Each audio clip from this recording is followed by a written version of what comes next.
ঈদ মোবারক বন্ধুরা, আসসালামু আলাইকুম। সবাইকে পবিত্র ঈদ উল ফিতরের অনেক অনেক শুভেচ্ছা। আর প্রতিবারের মতো এবারও আমি খুব ভোরবেলা ঘুম থেকে উঠে সেমাই রান্না করা শুরু করে দিয়েছি। তো সেমাই রান্না করার জন্য প্রথমে আমি দুধটাকে খুব ভালো করে জাল করে নিচ্ছি।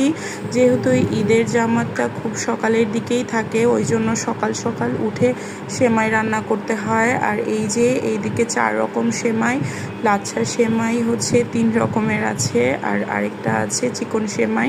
তো এখন আমি সেমাইগুলোকে রান্না করে নিব। আর এই লাচ্ছা সেমাইটা ছিল ঘিয়ে ভাজা, আর এটা অনেক মজার ছিল। এইদিকে আমি সেমাই রান্না করছিলাম, আর জাবির বাবা ঘুম থেকে উঠে গোসল টোসল করে রেডি হচ্ছিল নামাজ পড়তে যাওয়ার জন্য। আর আমাদের জায়ান বেবিও সকালবেলায় উঠে গিয়েছে, আমি যেহেতু উঠে গিয়েছি। আর এই যে আমার সেমাই রান্না করা শেষ, আর জাবিরের বাবা ওইদিকে নামাজ পড়তে চলে গিয়েছে। আর প্রতিবারের মতো ঈদের দিন আমার যেটা কাজ সেটা হচ্ছে বিছানায় নতুন চাদর বিছানো। কালকে রাত 2টার দিকে আমরা মার্কেটে গিয়েছিলাম চাদর কেনার জন্য।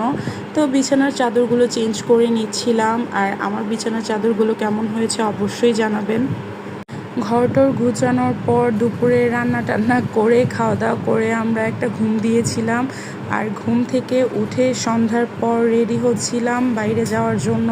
আর এই যে আমরা 4 জন রেডি হয়ে বাইরে চলে যাচ্ছিলাম। মাশাল্লাহ, আমাদের জায়ানও এখন একটু একটু করে মজা পাচ্ছে, বুঝতে শিখছে।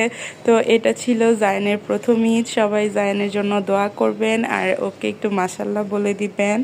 আর আমরা চলে গিয়েছিলাম খানাপিনাতে দই ফুচকা খাওয়ার জন্য। জাবিরের পছন্দ ছিল দই ফুচকা খাবে। আর আমরা সব সময় মুড়ির ভর্তা থেকে দই ফুচকা খাই, যেহেতু এই দোকানটা বন্ধ ছিল তাই খানাপিনাতে গিয়েছিলাম। আর এই যে দই ফুচকা চলে আসলো। আর এভাবেই আমরা আমাদের ঈদটা কাটালাম। আপনারা কিভাবে ঈদ কাটিয়েছেন অবশ্যই কমেন্ট করে জানাবেন।